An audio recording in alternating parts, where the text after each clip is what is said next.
Hi, I'm Granny and we're going down another rabbit hole today. Last time we learned that semi-precious stones fell from the sky, that there is a connection between volcanoes and lithium batteries. And in this episode, we're going to learn about the Chandler Wobble.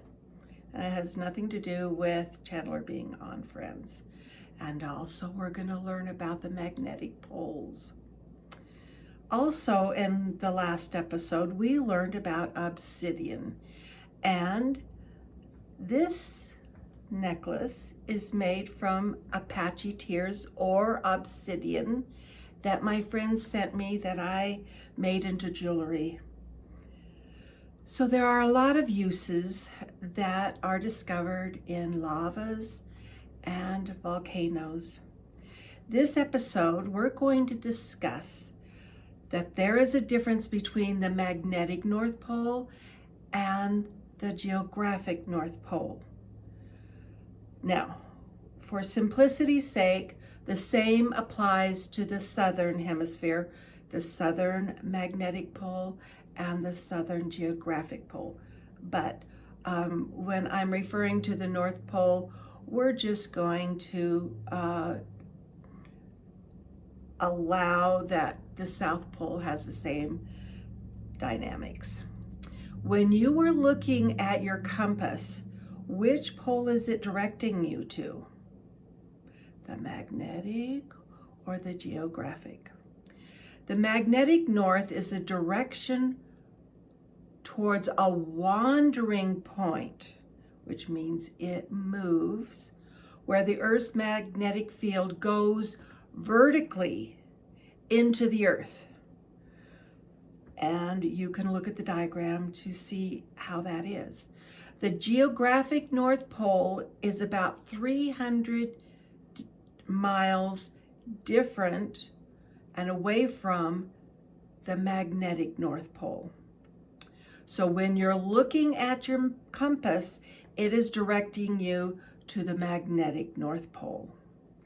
It was Bernard Bruns, a French geophysicist, who discovered by studying ancient lava flows around 1905 that the poles or the magnetic poles on the Earth reverse polarity. Now, this is a magnet that I've had many, many years. When we butchered one of our cows, it had been put into the cow because sometimes cows eat things they should not, and sometimes they'll pick up metal. And if you don't have something like this, it will kill the animal prematurely. All right, so every magnet has polarity, meaning one end is positive, the next end is negative. So throughout Earth's history, the geomagnetic pole reverses so that the negative is north, the positive is south. And it throughout history goes back and forth. So what did Bruns discover in 1905 is that the polarity has switched periodically every 200,000 years to 800,000 years. The last pole reversal occurred around 780,000 years ago. Now, these reversals sound scary, but according to scientists, even though scientists weren't around at the last reversal, but their understanding is that it isn't going to be as scary as we can imagine it to be, and that it doesn't pose a threat. Anyway, and one of the reasons is that it switches so slowly. It isn't a fast switch. In 1831, Sir James Clark Ross first discovered the magnetic North Pole in northern Canada, which is again different than the geographic North Pole. Hipparchus, who was a Greek astronomer, geographer, mathematician. He lived about 200 BC, which is about 2,200 years ago. And he is the first to propose that the Earth's axis, that the Earth rotates around, gradually shifts. Just like the magnetic and the geographic North Pole changes, so does the axis of the Earth.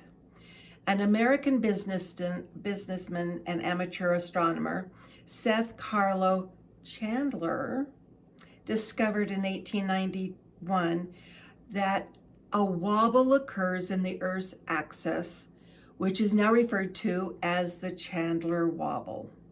He discovered that every 6 to 14 years, the spin axis of the Earth wobbles about 20 to 60 inches, either west or east of its general direction of drift. Now, drift is a whole nother rabbit hole. We're not going to go down that way today. But the Chandler wobble happens as the Earth rotates on its axis and behaves similarly to if you were to take a spinning top and you watch it, and as it slows down, it begins to wobble. Another experiment that you can do is take a quart jar, my quart jar example earlier, and put some water in it and shake it back and forth this way.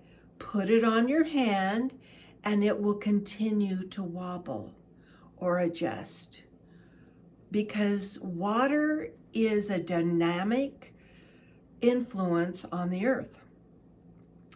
Some scientists believe, and this is really critical for us to understand, that an extreme tilt on the Earth's axis was caused when a collision with an Earth-sized planet billions of years ago, and that we should be very grateful for it, because imagine if water never moved. It would become stagnant. They tell you never to drink water out of a stagnant pool. It's the same with the Earth. So imagine what it'd be like if there was no movement in the ocean. That would mean there would be very few plants or animals living in the ocean. A 2016 article quoted scientists from the NASA Jet Propulsion Laboratory of California Institute of Technology believe that the movement around the water attributes to the Earth's rotational wobbles.